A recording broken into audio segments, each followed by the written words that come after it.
The marble-walled congressional chamber buzzed with quiet conversations as cameras rolled. It was supposed to be just another budget review, the kind that rarely makes headlines. But that changed the moment Senator Murray took her seat. She adjusted her papers slowly, letting the tension build. Then, in a clear and steady voice, she spoke into the microphone. "Director Patel," she began, "Congress approved $10 billion for the FBI last fiscal year. The people deserve to know, where did that money go?" The room froze. Journalists glanced up from their laptops. A few lawmakers raised their eyebrows. The question hit like a lightning strike, sharp, direct, and impossible to ignore. Kash Patel, seated across the long mahogany table, tried to maintain his composure. "Senator, as you know, the Bureau's budget covers a wide range of classified operations. Many details can't be shared publicly." Murray didn't move. "Classified or not, Director, transparency isn't optional. We have line items missing from your last 3 quarterly reports. $10 billion doesn't just vanish into operations." Patel's jaw tightened. He looked down at his notes, then at the cameras. "Senator, I assure you, every dollar is accounted for. But due to the sensitivity of our work, certain expenditures must remain undisclosed." Murray leaned forward. "That's not good enough. Not for Congress. Not for the American people." The silence that followed was heavy.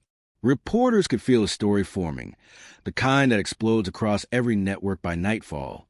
And as the camera light flickered red, Patel's face told the nation what words couldn't. Something was very wrong. Senator Murray didn't waste a second.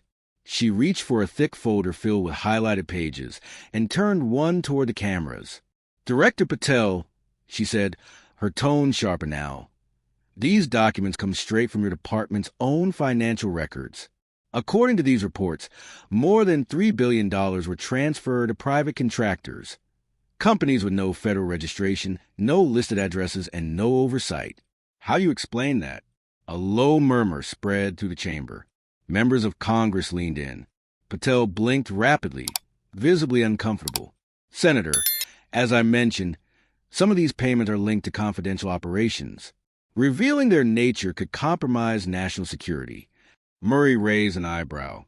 "National security or personal security, Director? Because these so-called consulting firms appear to have been created just weeks before the money was moved." Patel's aides shuffled papers, whispering to each other. One of them passed him a note. He didn't read it. The cameras zoomed closer. "Senator," Patel said finally, try to regain control, "these matters are complex. I can provide more information behind closed doors." Murray didn't back down. "No, Director. The American public has waited long enough. You had a full year and $10 billion to manage. What they deserve now is honesty." The room erupted. Flashes from cameras. Reporters firing off questions. Security stepping closer. Murray's voice cut through the noise. "Every dollar has a trail, Mr. Patel. And from what I see, yours leads somewhere Congress never approved." Patel sat frozen, gripping the edge of the table. His silence spoke louder than any excuse beyond nightfall. The entire country had seen the clip. Murray's question, "Where's the $10 billion?" echoed across every social platform and news channel. Within hours, it was trending under a single word, #FBI funds. Commentators replayed the moment again and again. The pause, Patel's nervous smile, and Murray's calm stare that said more than 1,000 speeches. Cable networks split their screens between the hearing and live reactions from analysts, journalists, and even former agents. Patel looked cornered, one reporter said. You could almost see him searching for a way out. By the next morning, headlines were everywhere. Senator Murray grills FBI director over missing billions. Patel's answers raised more questions. Budget black hole. Where did the $10 billion go? Inside the Capitol, Patel's office issued a short statement. The FBI categorically denies any misuse of funds and will cooperate fully with oversight authorities. But the damage was already done. Late-night shows turned the exchange into viral comedy sketches, and investigative journalists began digging through contract databases. Murray, meanwhile, kept silent. No interviews, no press conferences, just one cryptic post on her verified account. Transparency isn't optional. Stay tuned. That single message racked up over 1 million shares in 24 hours. And in the halls of Congress, everyone knew the real storm hadn't even started yet. 2 days after the hearing, the Capitol was a hive of activity. The Oversight Committee called an emergency session. Reporters swarmed the entrances. Microphones stretched over security rails. Cameras flashing as Patel's black SUV pulled up to a side door. Inside, Senator Murray was already waiting. She wasn't smiling. "Director Patel," she began the moment he sat down, "this committee has reviewed additional documentation. It appears that portions of missing funds were routed through third-party logistics firms based overseas. Can you explain why the FBI is sending millions to shell companies in Malta and Singapore?" Patel adjusted his tie, visibly tense. Those entities provide international coordination services for classified operations. All transactions were cleared through the Department of Justice. Murray lifted a single page from her folder. This one wasn't. "The DOJ has no record of the transfer." Gasps rippled through the room. One of Patel's aides dropped a pen. Cameras captured every second. Murray continued, "You claim these payments were for national security, but the documents show purchases of high-end vehicles, luxury housing, and private consulting fees, none of which align with the FBI's official operations." Patel opened his mouth, then hesitated. "Senator, these figures might be misinterpreted." "Misinterpreted?" Murray interrupted. "Director, this isn't a math error. It's a pattern. And if you can't explain it today, this committee will call for an independent audit, one with subpoena power." The words hung heavy in the air. Patel's legal counsel leaned in to whisper something, but the microphones had already caught it. Tell them nothing. The senators looked at each other. Murray leaned back, folded her arms, and said quietly, "Then we'll find out without you." 3 days after the explosive hearing, a sealed envelope arrived at Senator Murray's office. No return address, no sender name. Inside were 2 flash drives and a handwritten note that read, "You were right. He's hiding more than numbers. Protect me." The handwriting was shaky. The drives were unmarked, wrapped in plain tape. Murray's chief of staff immediately contacted the Capitol's cyber unit. Within hours, the files were decrypted, thousands of pages of internal emails, invoices, and transaction logs. One message stood out. It was an internal memo, signed by an assistant to Patel. "Transfer approved. Keep records under confidential asset relocation. No congressional disclosure." The room went silent as Murray's staff read it aloud. "This is direct proof," one investigator whispered. He knew. That night, a whistleblower came forward anonymously through a verified journalist, a mid-level financial analyst within the Bureau's accounting division. Speaking under a disguised voice, they told reporters those funds were redirected into off-the-books programs. Some didn't even exist. When I raised concerns, I was told to stay quiet, that it was above my clearance. The revelation sent shockwaves through Washington.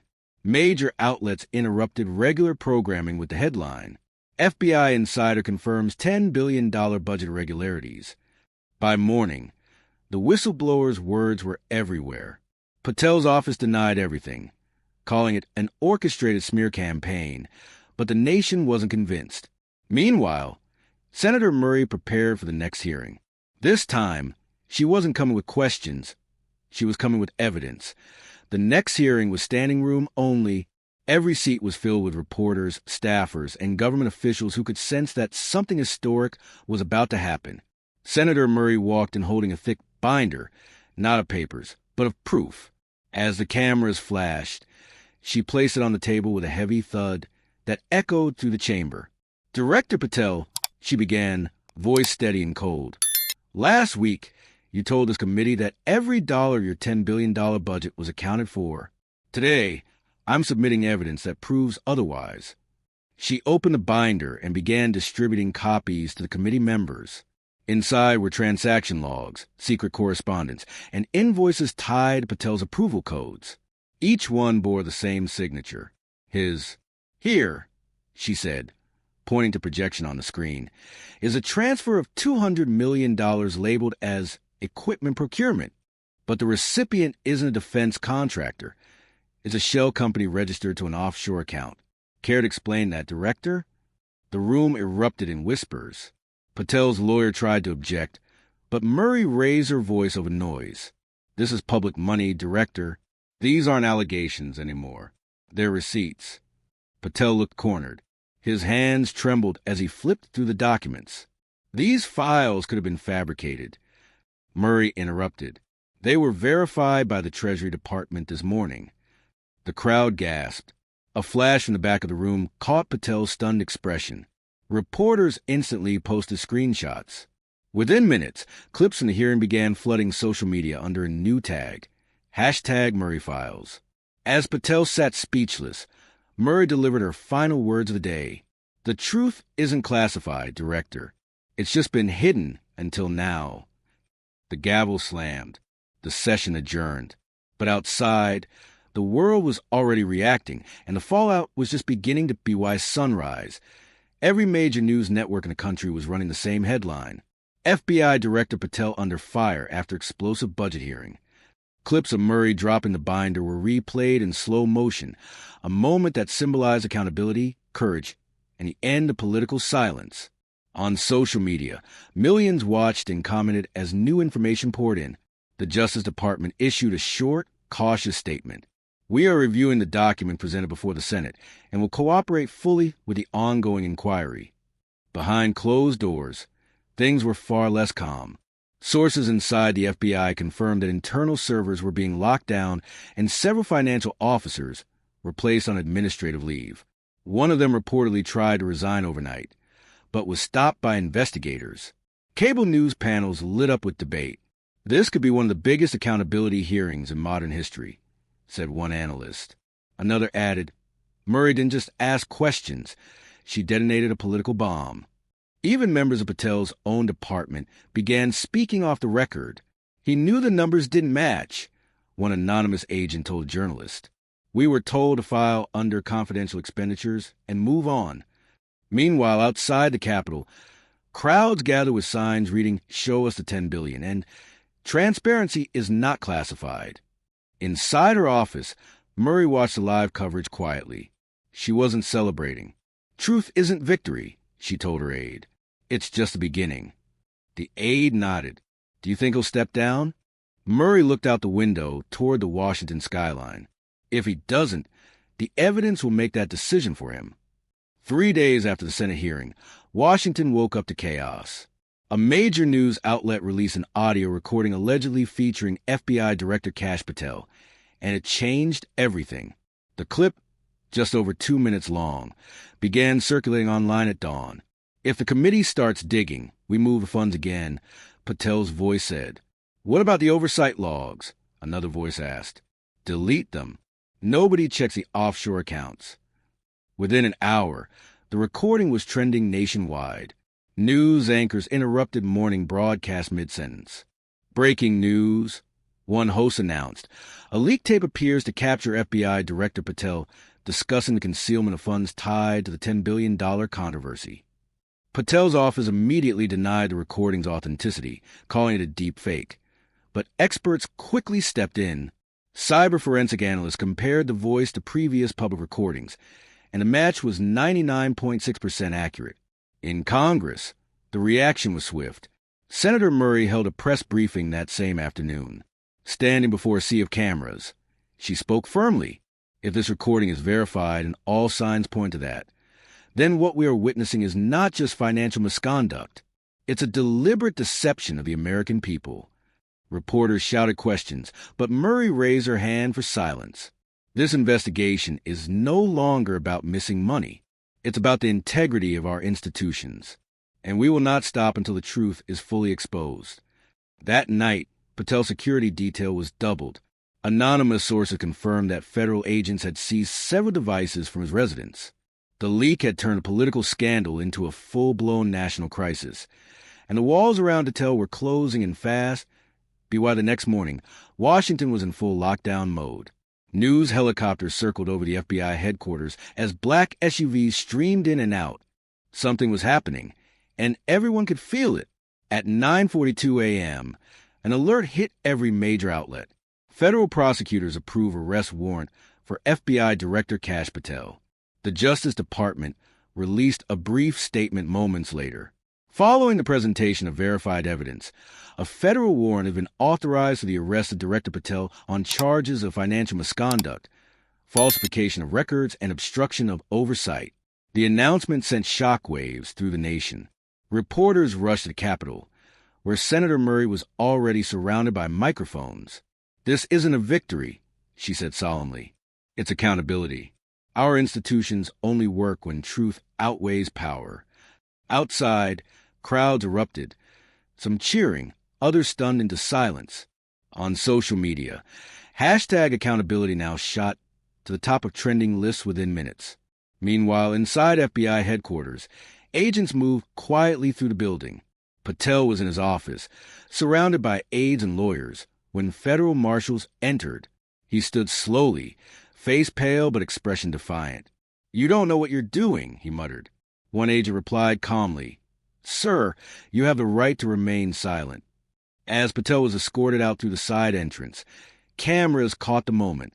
The image, a once powerful official led away in handcuffs, would dominate every front page and country.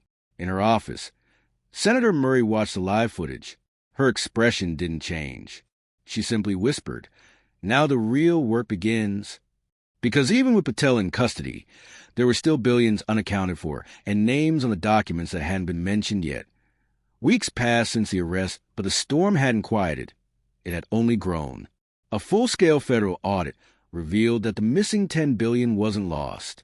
It had been moved through a labyrinth of shell companies, encrypted accounts, and false invoices, all connected by one chilling discovery: multiple signatures, not just Patel's. Investigators traced a financial trail to a network of high-ranking officials scattered across multiple agencies, people who had approved routine transfers without ever questioning where they led. The operation was sophisticated, deliberate, and far-reaching. When Senator Murray was briefed, she sat in silence for a long moment. Then she said, "So this wasn't one man. It was a system." The next day, she addressed the nation in a live televised statement. This investigation began with one question: where did the money go? Now we know. It went into the shadows of power, hidden behind bureaucracy and silence. But the truth has surfaced, and with it, a reminder that no office, no title, no badge stand above accountability. Her speech was replayed on every channel. Crowds gathered outside the Capitol, holding signs that read, "Truth won't stay buried," and "Murray for the people." Patel's trial date was set. Several senior officials quietly resigned in the days that followed, some under investigation, others hoping to vanish from public view. The scandal had become more than a political story. It was a turning point. In her office late that night, Murray placed the original binder back on her desk, the one that had started it all. She looked out over the darkened city and said softly, $10 billion bought silence. But truth was free. As the camera panned out, the Capitol lights glowed against the night sky, a symbol of how one voice, armed with evidence and courage, could shake the walls of power. End of series.